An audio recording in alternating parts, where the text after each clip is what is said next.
Once again welcome back to my channel. आज मैं काफ़ी दिनों बाद मिल रही हूँ आपसे एक नए वीडियो के साथ। सो आज के वीडियो में हम डिस्कस करने वाले हैं एंड्रयू मार्वेल की poem to coy his mistress. ये ब्लॉग 3 का ही पार्ट है। सो गाइस, अभी तक आपने चैनल को सब्सक्राइब नहीं किया तो प्लीज़ चैनल को सब्सक्राइब कीजिए और बेल आइकन को प्रेस कीजिए ताकि फ्यूचर नोटिफिकेशन आप तक पहुँचते रहे। साथ ही साथ आप मेरे टेलीग्राम चैनल को भी ज्वाइन कर सकते हैं, जिसमें आपको जो भी वीडियो से रिलेटेड टॉपिक्स हैं उसके नोट्स पीडीएफ फॉर्मेट में मिलेंगे। सो ज़्यादा टाइम ना लेते हुए फटाफट शुरू करते हैं आज के वीडियो को। सबसे पहले बात करते हैं इसके इंट्रोडक्शन के बारे में। It is a metaphysical poem. ये बेसिकली एक मेटाफिजिकल पोएम है। मेटाफिजिकल यानी पूरी इमेजिनेशन फिक्शन पे बेस्ड है, इसमें रियलिटी कुछ भी नहीं है। Second point is it was written during और जस्ट बिफोर फ्रॉम 1649 टू 1660। ये 1649 और 1660 के दौरान या उससे पहले लिखी गई थी, लेकिन इस पोएम का एग्जैक्ट टाइमिंग हमें नहीं पता कि एग्जैक्टली कब लिखी गई थी। It was published in 1681। 1681 में इसे पब्लिश किया गया था। Considered as one of his finest poems, यानी इसे एंड्रयू मार्वेल की one of the finest poem माना जाता है।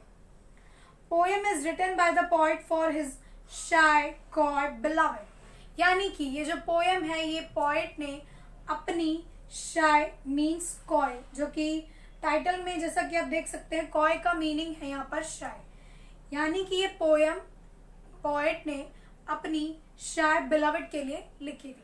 सो शुरू करते हैं हम इसकी लाइन बाय लाइन समरी को। सबसे पहले बात करते हैं स्टैंजा नंबर 1 के बारे में।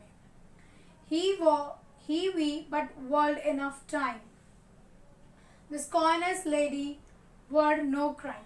यानी इसमें पोएट की शुरुआत इस चीज से करता है कि वो अपनी बिलवेड को बोल रहा होता है कि काश हमारे पास इतना टाइम होता कि उसकी जो ये कॉयनेस है, जो उसकी शाइनेस है, तो उसके लिए क्राइम नहीं होते। मीन्स उसके कहने का मतलब है कि उसके पास अभी बहुत कम टाइम है। We would sit down and think which way to walk and pass our long love stay. वो कहता काश हमारे पास इतना टाइम होता तो हम कहीं बैठते और सोचते कि हमें इस पूरे दिन को कैसे पास करना है, पूरे दिन में क्या क्या करना है।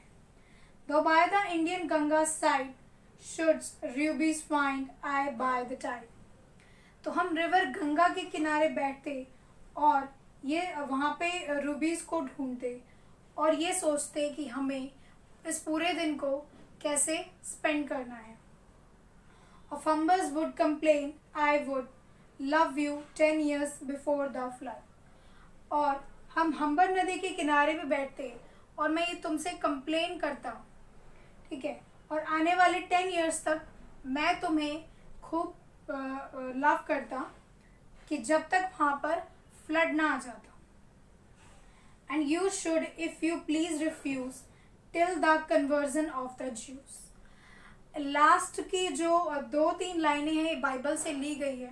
इसमें पॉइंट ये बोलता है कि जो उसकी बिलवेड है वो उसे हर बार मना करती है, यानी कि पॉइंट जब भी उसे प्रपोज करता है वो उसे हर बार रिफ्यूज करती है और वो तब तक उसे रिफ्यूज करती रहेगी till the conversion of the Jews, यानी कि जो हिटलर ने ज्यूज का कन्वर्जन करवाया था फ्रेंच रेवोल्यूशन के दौरान, ठीक है, तो तब तक भी वो उसे मना ही करती रहेगी। यानी इन शॉर्ट कहने का मतलब ये है कि उसे चाहे वो जितनी बार प्रपोज करे उसके बिलवेड उसे उतनी बार मना करती रहेगी, लेकिन जो पॉइंट है वो इस बात से हर्ट नहीं होता। सो बात करते हैं इसके सेकंड स्टेंजा की।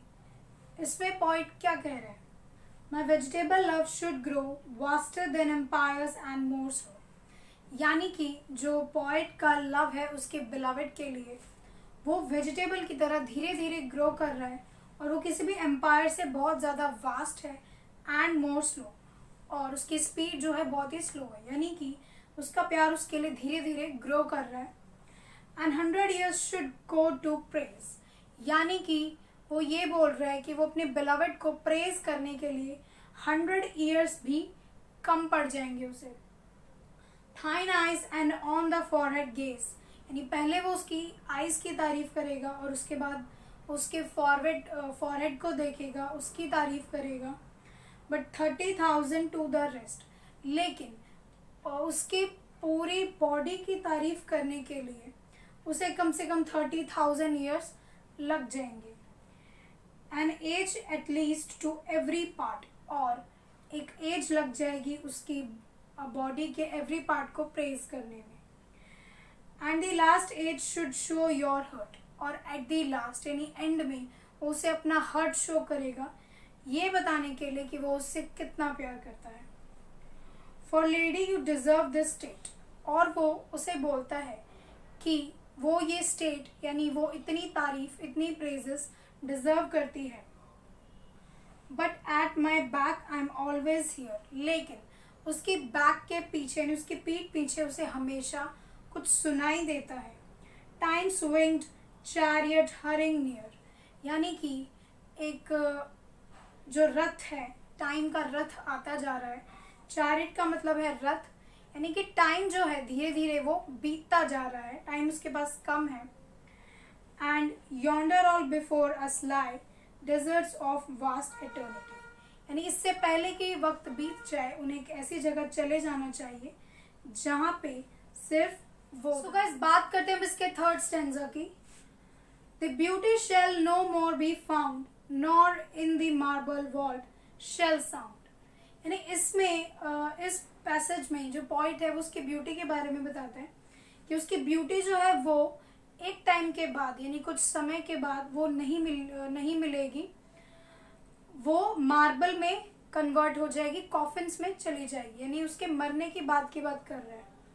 माई echoing song then worms shall try that long preserved virginity, और वो ये बोलता है कि जब वो कॉफिन में चली जाएगी यानी मर जाएगी, तो जो वॉर्म्स है यानी कीड़े मकोड़े हैं वो उसकी बॉडी को और उसकी वर्जिनिटी को खा जाएंगे, जो उसने इतने टाइम से प्रिजर्व करके रखी हुई है। And your quaint honour turn to dust and into ashes all my lust, और उसका जितना भी ऑनर है, उसका जो एरोगेंस है उसके बिलवेड का, वो सारा डस्ट में तब्दील हो जाएगा, और उसकी जो लस्ट है, पॉइंट की जो लस्ट है, वो एशेज में कन्वर्ट हो जाएंगी।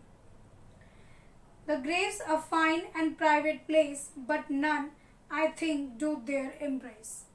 वो ये बोलता है कि एक जो कॉफिन है यानी ग्रेव है, ताबूत जो जिसे हम बोलते हैं, वो एक प्राइवेट प्लेस है, एक बहुत ही फाइन प्लेस है, लेकिन वहाँ पर कोई भी एम्ब्रेस यानी कि लव मेकिंग नहीं कर सकता। सो इसके नेक्स्ट पैराग्राफ में पॉइंट क्या कहता है?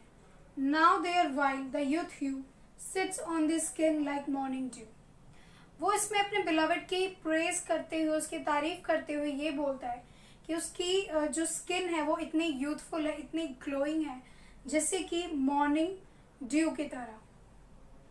And while thy willing soul transpires at every pore with instant fires, now let us sport us while we may, and now like amorous birds of prey. इसमें point ये बोलता है कि उन्हें एक दूसरे के साथ लव मेकिंग में होना चाहिए। Rather at once our time devour than languish in his slow charm, और साथ ही साथ वो ये बोलता है कि अगर ये टाइम चला गया, यानी कि जो वक्त है उसके पास धीरे धीरे कम होता जा रहा है, अगर ये टाइम एक बार चला गया तो ये दोबारा वापस नहीं आए। सो गाइस, अब बात करते हैं इस पोएम के लास्ट स्टेंजा की, जो कि है फिफ्थ स्टेंजा।